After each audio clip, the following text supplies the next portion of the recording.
অনেকে বলেন কলিযুগে মহাপ্রভু বলেছেন, এবে অস্ত্র না ধরিব প্রাণে কারো নাম দিব, হরি নাম দিয়া চিত্ত শুদ্ধি করিব সভা।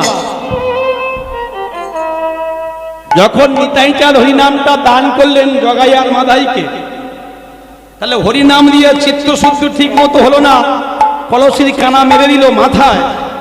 একটু ভালো করে মনে করে দেখুন তো দাদা দাদা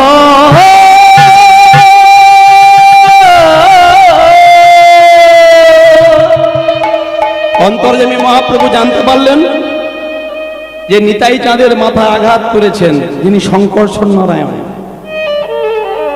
করুণার অবতার নিতাই চাঁদ কিছু বললেন না, মহাপ্রভু এসে সঙ্গে সঙ্গে সুদর্শনকে আহ্বান করেছিলেন। ঠিক বলছি? হ্যাঁ কি না করেছিলেন তো? তাহলে প্রয়োজনে অস্ত্র ব্যবহার করতে হবে, এটা ভুললে চলবে না মায়েরা। মহাপ্রভু দেখলেন এ ভালো কথার লোক নয়। শুধু কি তাই, চাঁদ কাজী যখন বিধর্মী চাঁদ কাজী সমস্ত সনাতনীদের ভক্তদের খোল কট্টালগুলো ধরে ধরে ভাঙতে শুরু করলো, নিজেদের অখাদ্য কুখাদ্য নিয়ে সনাতনীদের ভয় লাগিয়ে দিল, তোমাদের ঠোঁটে লাগিয়ে দিলে তোমাদের জাত চলে যাবে, হরি বল, তোমাদের জাত কেড়ে নেব। আজকে রাত্রি হয়েছে, আঁধার হয়েছে, তাই ছেড়ে দিলাম। আগামীকাল সকালে যদি আবার কীর্তন করো না, তোমাদেরকে সোজা ঘাট ধরে টেনে এনে ওই অখাদ্যগুলো তোমাদের জোর করে খাইয়ে দেব। মহাপ্রভু তো চুপ করে মেনে নিতে পারতেন। মহাপ্রভু সংগঠন তৈরি করলেন, হরিনামের দল তৈরি করলেন, আর সেই দল তৈরি করে চারটে ভাগে ভাগ হলেন। চারটে ভাগে ভাগ হয়ে মহাপ্রভু কাজীর বাড়ি আক্রমণ করলেন। ঠিক বলছি? একদল ভক্ত গিয়ে সমস্ত কলা গাছ, কদলী বৃক্ষ মানে কলা গাছগুলো ভেঙে ফেললেন। কেউ গিয়ে ফুলের বাগান ভাঙতে শুরু করলেন। চতুর্দিক থেকে যখন মশাল জ্বালিয়ে এসেছেন, তখন চাঁদ কাজী দেখে ভীত সন্ত্রস্ত হয়ে কোথায় না ঘরের ভিতরে পলায়ন করে খাটের তলার মধ্যে প্রবেশ করেছেন। তাহলে মায়েরা এখনো পর্যন্ত বলি, হরিনাম করো ভাই আর সব মিছে, আর সব মিছে, পালাবার পদ নাই, যবন আছে পিছে, যম আছে পিছে, পালাবার পদ নাই, যম যেমন আছে পিছে আবার যবনও আছে পিছে। সেই জন্য হরিনামও আমরা করব, আমাদের প্রয়োজন মতো আচার নিষ্ঠাগুলো ঠিক রাখবো, খাদ্যকে বাধা নেই। আবার আমরা শিক্ষা নেব, শিক্ষা দেব আমাদের ঘরের সমস্ত মা বোন সনাতনীদের, এই শিক্ষায় আমরা উদ্বুদ্ধ করব। মহাপ্রভু যদি কলিযুগের মাটিতে সুদর্শন চক্রকে ডাকতে পারেন, প্রয়োজনে সংহার করার জন্য ডেকেছিলেন। কোথায় সুদর্শন? ভক্তমণ্ডলী, ভক্তিমতী মায়েরা, সেই গানটা মনে এলো আবার। কোন গান? বলো বলো বলো সবে, বলো বলো বলো সবে, শত বিনা বেনুরে ভারত আবার জগৎ সভায় শ্রেষ্ঠ আসন লাভে। তাই সবে শত বিনা বেনুরে ভারত আবার জগৎ সভায় শ্রেষ্ঠ আসন লাভে। আজকে সারা বিশ্বের মাটিতে ভারতবর্ষের স্থান পঞ্চম। সে অর্থের দিকে বলুন, অস্ত্র শস্ত্র সামরিক দিক থেকে বলুন। তাহলে আমরা সেই ভারতবাসী হয়ে, এই বাংলার মাটি আমার জন্ম, ভারত পূর্ণ ভারত ভূমিতে আমার জন্ম, সেই ভারতবর্ষকে রক্ষা করার দায়িত্ব আমাদের প্রত্যেককে নিতে হবে। হতে পারি দিন তবু নহি মোরাহীন। ভক্তমণ্ডলী, ভক্তিমতী মায়েরা, লীলার মধ্যে প্রবেশ করছি, আর বলার অপেক্ষা রাখে না। বড় অবাক লাগে একটা সামান্য ছোট্ট বাংলাদেশ, তারা আমাদেরকে হুমকি দেয় যে ভারতবর্ষের দয়ায় তারা বেঁচে আছে, যে ভারতবর্ষের দয়ায় বাংলাদেশের মানুষ বেঁচে আছে, তাদের উপরে দুধ কলা দিয়ে কালসাপ। কোনদিন স্বাধীনতা অর্জন করতে পারতো যদি ভারত না বন্ধু হতো, ভারতের আর্মিটা যদি না যেত। বড় কষ্ট হয় কখন জানেন? আমরা, আমার ধৃষ্টতা মাফ করবেন, সনাতনীরা কোনদিন কারোর ক্ষতি করে নিজের উন্নতি চায় না। আজকে বাংলার বুকে এমন কিছু নেতা কাঁটা, এরা বলছে আমরা সংখ্যালঘু থেকে সংখ্যা গুরু তৈরি হয়ে যাব। তাহলে শাস্ত্রে বলা আছে মায়েরা, বীর্যধারণ নাম ব্রহ্মচর্যম, এক ব্রহ্ম দ্বিতীয় নাস্তিক। সন্তান উৎপাদনের জন্য যদি আপনি দুখানা সন্তান নেন, 10খানা সন্তান নেন, সন্তান উৎপাদনের জন্য যদি আপনি রেতস্খলন করেন, সেখানে আপনার কোনো অপরাধ হবে না। নিতাই গৌর হরি হরি বল। পরিষ্কার ভাগবতে লেখা আছে, মনে রাখবেন। হরে কৃষ্ণ। আর হরিনাম করব, খোল করতাল দিয়ে শুধু কাজ হবে না, যে গোটা দিন এসে গেছে। হরি বল। ধর্মে মহান হবে, কর্মে মহান হবে, নবদিন মণি উদিবে, আবার পুরাতন পুরবে। আজকে যে লীলা আস্বাদন করব, একজন ভক্তের লীলা। ভেবেছিলাম গাইব আজকে ভগীরথের গঙ্গা আনয়ন, একটা নতুন লীলা। তো আমার সম্প্রদায়ের সঙ্গে আমি আগামীকাল চলে যাব কোচবিহার, তো সেই জন্য সুযোগ হয়নি এদের সঙ্গে দেখার। আজকে এই অনুষ্ঠানে, এই হরিবাসরে, যেহেতু আমার মায়েরা দিদিরা তারা একটু নর্তন কীর্তন চায়, সেই জন্য একটা বিবাহ লীলা করব। আজকে লীলার বিষয়বস্তু হবে সরগোস্বামীর একজন ভক্ত, যার কথা আস্বাদন করলে আমাদের ভক্তি না থাকলেও আমাদের ভক্তির উদয় হয়। প্রেম সে বলো নিতাই গৌর কৃষ্ণ প্রেমানন্দে হরি হরি হরি। যে গোস্বামীর নাম না বললেই মহাপ্রসাদ এই মহোৎসবের চিড়ে সম্পূর্ণ হয় না। সেরূপ সনাতন ভট্ট রঘুনাথ, শ্রীজীব গোপাল ভট্ট দাস রঘুনাথ, শ্রীজীব গোপাল ভট্ট দাস রঘুনাথ। হরে কৃষ্ণ হরি বল। তাহলে আমরা আমাদের মনগুলোকে নিয়ে যাব সেই ভক্ত যেখানে জন্মস্থান, সেখানে যাব। হরি বল। জয় রাধে। সবাই যাবেন তো? হাত তুলুন কারা কারা যেতে চান। সবাই মিলে একবার জয়ধ্বনি করুন, বলুন শ্রী রূপ সনাতন ভট্ট রঘুনাথ, ভট্ট রঘুনাথ, গোপাল ভট্ট দাস রঘুনাথ, দাস রঘুনাথ। এই ছয় গোসাইয়ের করি চরণ বন্ধ, চরণ বন্ধ।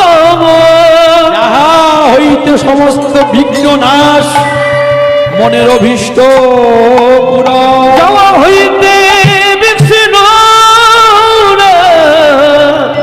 অভীষ্ট পূরণ। ভগবাদি সপ্ত গ্রামে দেখো,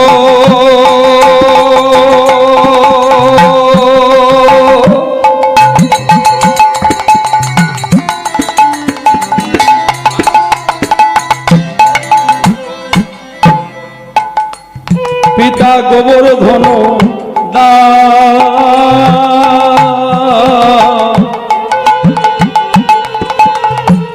আদেশ ভক্ত।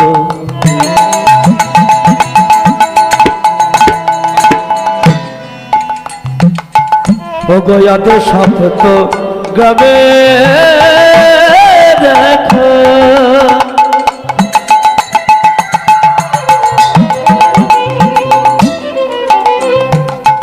এটা দক্ষিণ 24 পরগনার পরে কি কলিকাতা, কলকাতার পরে কি হাওড়া, আর হাওড়ার পরে হাওড়া ডিস্ট্রিক্টের পরেই হলো হুগলি। সেই হুগলির জমিদার ছিলেন তৎকালীন জমিদার, তারা দুই ভাই। একজনের নাম হলো গোবর্ধন দাস, আর একজনের নাম হলো হিরণ্য দাস। তাহলে মায়েরা, এই দুই ভাই জমিদার তৎকালীন সময়ে 20 লক্ষ টাকা যাদের আয় ছিল, তারা ভগবানের কাছে বসে বসে ভগবানের স্তুতি করছেন, মন্ত্র পাঠ করছেন। তবে আগেই বলেছি, ভগবানকে দিতে গেলে সবটাই দিতে হয়, রেখে দেওয়া যাবে না। দুই ভাই ভগবানের কাছে কাঁদছেন, ভগবানকে ডাকছেন, হে দয়াময়, হে কৃপাময়, তোমার চরণে একটি নিবেদন। ভগবানকে দুটো ভাবে ডাকা যায়, একটা ভয়ে ভক্তি করে আর একটা ভক্তিতে ভক্তি করে। হে ভগবান, এই বিশাল জমিদারি, তুমি তো একটা সন্তান সন্ততি দিলে না। তা দেখতে দেখতে তো চুল আমাদের কেশ, পক্ক কেশগুলো পেকে যাচ্ছে, গায়ের চামড়াগুলো আলগা হয়ে যাচ্ছে। তাহলে এই জমিদারি কে রক্ষা করবে? একটি পুত্র দাও হে প্রভু, বলে একটি পুত্র দাও হে প্রভু, একটি পুত্র দাও হে প্রভু, আমায় একটি পুত্র দাও হে প্রভু, তোমার সেবার তরে। আমায় একটি পুত্র দাও হে প্রভু, তোমার সেবার তারে। আস্তে, দুই ভাই ভগবানের কাছে বসে ডাকছে, সত্যি কথা বলছে। যে নিবেদনটা ভগবানের চরণে করলেন, এটা সত্যি কি না কপট? বলছে তোমার সেবা করে, ভগবানের সেবা করে কি? মোটেও নয়, নিজের জমিদারি রক্ষার জন্য। একটি পুত্র দাও হে প্রভু, তোমার সেবার তরে। আমার একটি পুত্র দাও হে প্রভু, তোমার সেবার তারে। আর কিছু চাই না মোরা, তোমার চরণ তলে। একটি পুত্র দাও হে প্রভু, তোমার সেবার তারে। একটি পুত্র দাও হে প্রভু, তোমার সেবার তারে। ভগবান অন্তর্যামী অন্তরে বসে জানতে পারলেন, দুই ভাই আমার কাছে পুত্র সন্তান চাইছে, কিন্তু কারোর বিশুদ্ধ ভক্তি নেই, প্রেম নেই। দুই রানীর কিন্তু প্রেম আছে, জমিদার গিন্নি, দুজনেই ভগবানকে ভক্তি করে, ভগবানের চরণে তুলসী পত্র দেয়, নয়নের জল দেয়। কিন্তু জমিদার দুজনের কারোর ভক্তি নেই। জমিদারি রক্ষার জন্য সন্তান দাও। ভগবান দিয়ে ধন বুঝে মন, ভগবান যখন দেয় 100 হাতে ভক্তকে ঢেলে দেয়। আর যখন ভগবান চিন্তা করেন যে তার রাখা যাবে না, তখন সহস্র হাতে ভগবান সমস্ত কিছু টেনে নিয়ে চলে যায়। শত চেষ্টা করেও রাখতে পারবেন না। অচিরায় তোমরা একটি পুত্র সন্তান পাইবে, পুত্র সন্তান পাইবে।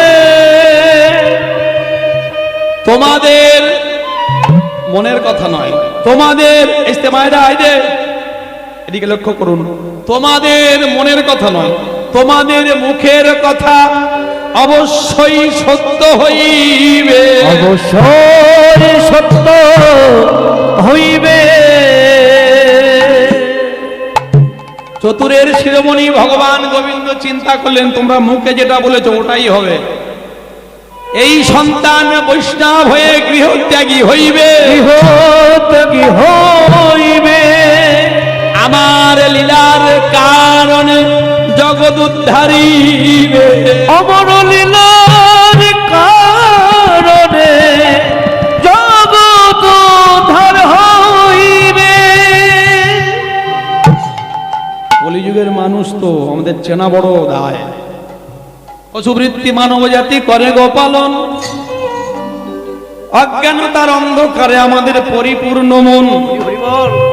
মুখে এক আর মনের মধ্যে আর এক। সাদা কালো মন্দ ভালো একটা পশু বোঝে না, মানব জাতি বোঝে কিন্তু সেটা মেনে চলে না। এমন কিছু মানুষ আছে এই বিশ্ব চরাচরে, হৃদয়ে ভরা নোংরা তাদের, তারা ভদ্র সাজে সেজে ঘোরে। ভদ্র সাজে সেজে ঘুরলে দেশে লোকে মানুষ বলে না।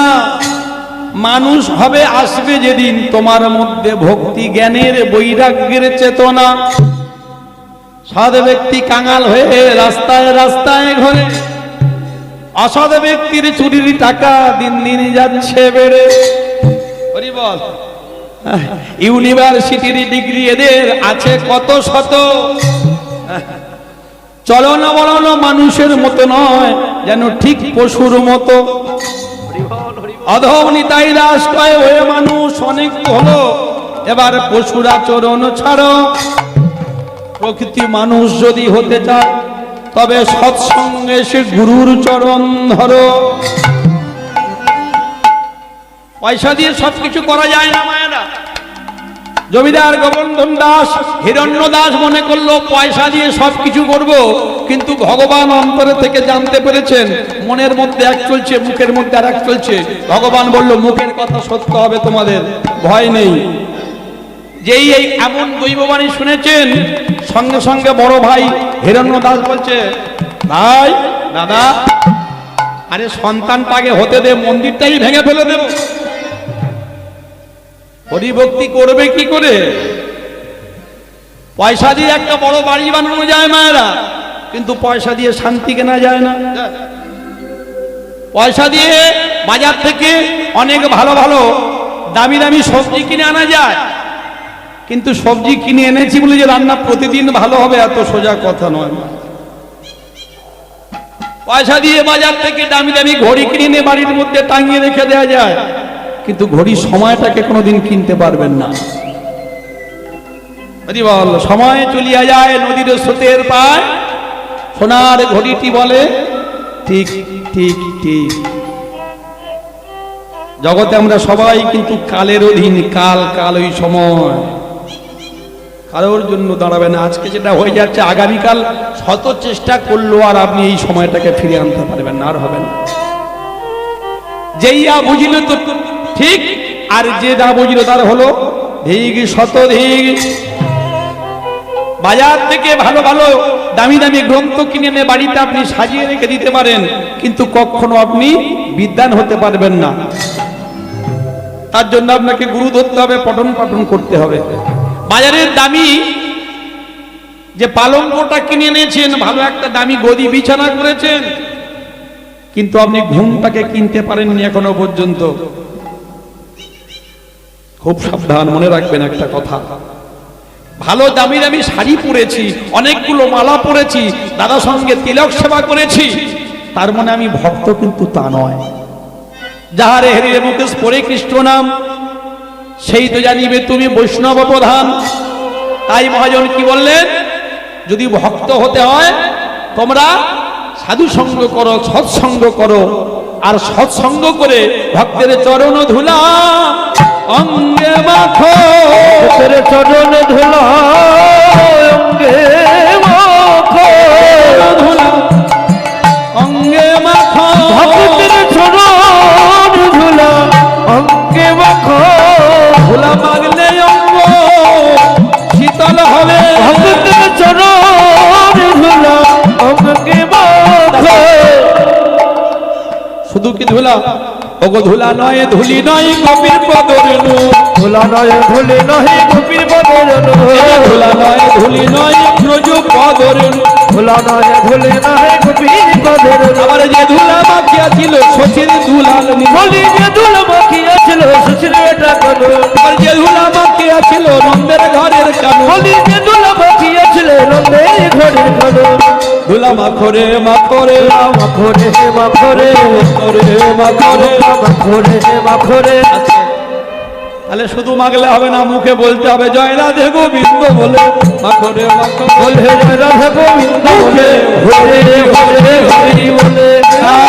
গৌর হরি হরি হরি বলে রাধে গোবিন্দ বলে হরি হরি হরি বলে রাধে গোবিন্দ বলে হরি হরি হরি বলে রাধে গোবিন্দ বলে ভোলা অক্ষরে হে মখরে মখরে মখরে মখরে হে মখরে